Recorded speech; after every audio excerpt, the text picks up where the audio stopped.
Hi, welcome back to New Bourbon Duo. I'm Jill. I'm Kai. Today we are going for our second of a series, I guess. We're doing another Hotel Tango. This one is the Reserve, and I'm gonna let Kai tell you about it because it's kind of a cool story.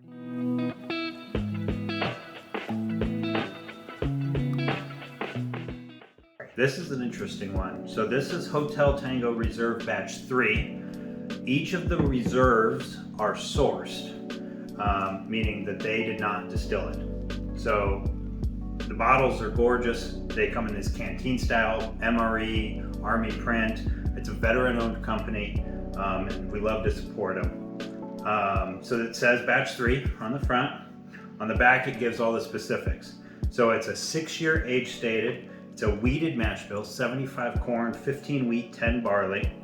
And then they disclose where they got it from. They got it from Flat Rock Spirits in Fairborn, Ohio. So I did a little bit of digging. Flat Rock Spirits is a company that made a bourbon called Still Rights Bourbon with this exact mash bill.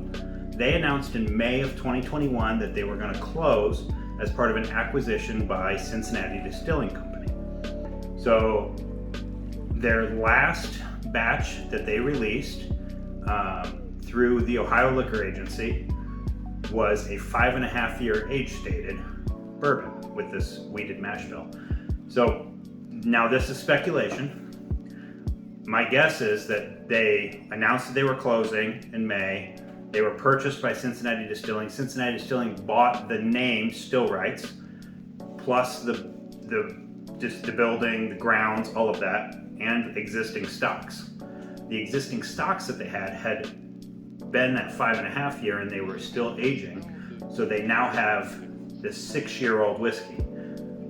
They might have decided that they didn't want to release it themselves, so they might have sold off a portion or the entirety to Hotel Tango, who's always looking to source new and interesting bourbons. So I think that that's a pretty cool. It was it took a little bit to a lot of bit of digging to find these like news articles, press releases, to figure out where it actually came from, because it's a non-standard mash bill. There's nobody else that makes a bourbon with the same mash bill. So, pretty excited about it, and we'll go ahead and give you some notes. Yep. So right away I can see it's very oily. It's a lot darker than a 2-year-old yes. Hotel Tango. Yeah. I got some fruit. I see your fruit, but I'm gonna expand it to, it's like rubbery, candy, tacky. I was gonna say red vines. I was thinking the bubble gum in the comic wrappers. Okay. I know. Old school bubble gum? Well, because it's like a powdery rubber. I mean, that gum was awful, but it wasn't a good gum. it was not good. But so that's immediately what came to my head. I'm getting I'm getting that red vine. If you told me that bubblegum powder was on the outside of the red vine, I could. Okay, we can compromise. Like you opened your Big League Chew, took out all the Big League Chew, and dumped the powder. And put the powder in there. Yeah, like a fun dip. Yes. Like a red vine fun dip in the Big League Chew powder. Way off base here. But it doesn't matter. But like those things were kind of terrible, but like we loved them. Right. As kids, I loved Fun Dip and Big League Chew. Yep.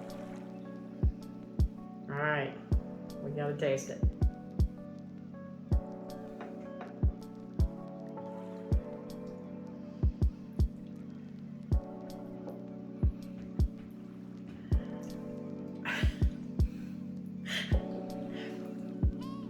I'm immediately getting a note that I don't like.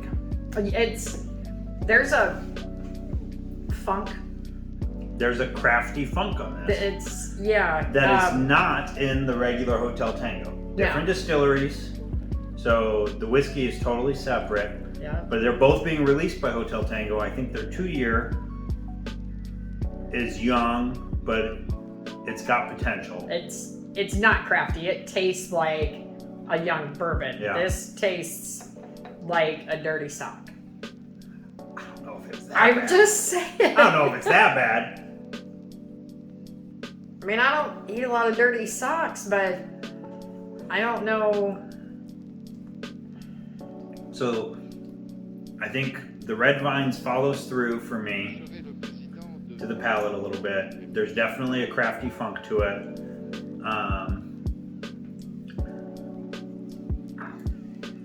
There's almost no finish.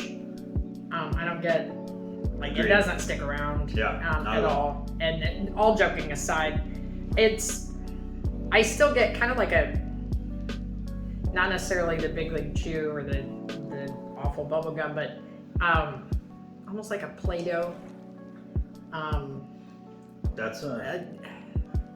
It's kind of a Play-Doh. It's a little plastic. So that Play-Doh might be a good descriptor for Yeah. what I call a crafty funk.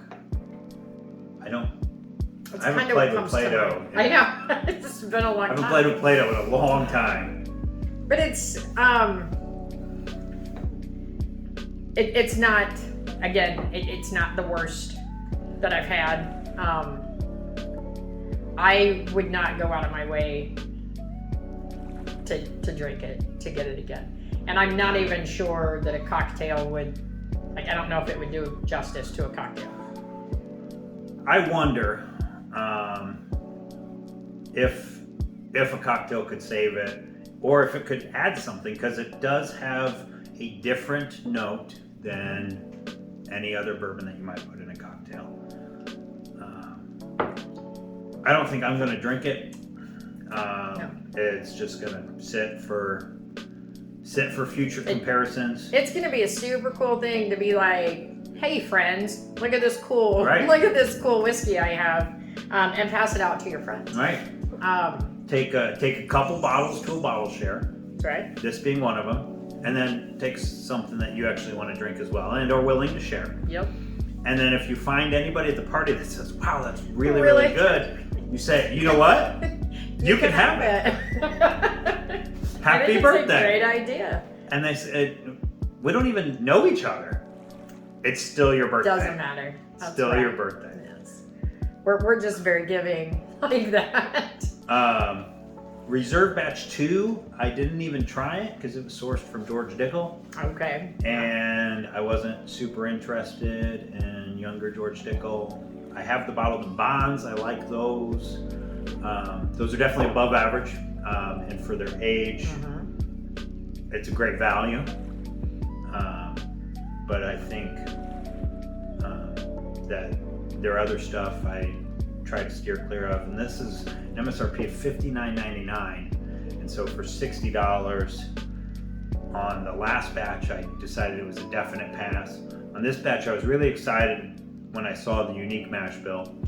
But I think I maybe should have passed. But you never know. Right. Buying any new whiskey is a risk. And I think we've all saw something and thought, that is so cool, I gotta have it, and then you're just disappointed in it. But we're still gonna buy new bottles, and we're still gonna try them, and we're still gonna be disappointed in some, but that's how you learn. Hopefully, if someone is on the fence about buying one of these or whatever, I'm not discouraging you, because everybody's different. Try it. Yeah, I would definitely Hotel- try to get a taste first. Hotel Tango's based in Indiana. They have tap rooms around the state. They have three, and they're opening a fourth. Yeah. Great company. It's super great company. We were at the distillery a few weeks ago. It's very nice, and they're expanding. I think they can do a lot of really good things. This just maybe wasn't one of them. But again, this isn't from their distillery. They didn't make this, so It's not in our wheelhouse, but Right. it might be in somebody else's. Yeah. Somebody else may love Play-Doh. I don't know.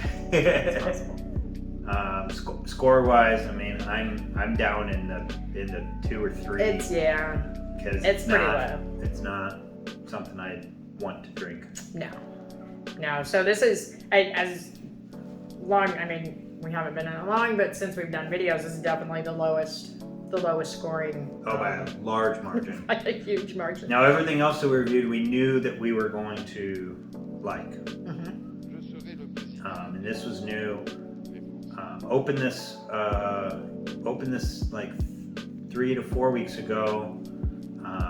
Was immediately off put. Thought maybe some air would help. I think it does. It helps a little bit. It does, because it's not. I think the first time we tried it, it was just super funky. And it's better this time. But it might continue to open up. It might. And evolve. Or 2 months from now, maybe we'll try it again. Right. And our palates can grow and evolve. And if I try all the different stepping stones towards this, maybe you start pulling out flavors and nuances that you didn't even know you were missing out before. Right. Yeah. All right. Well, this one was kind of a disappointment, but live and learn, and we're gonna continue to try other things and see what we like. So for now, have a good day, and thanks for joining us. Cheers. Cheers.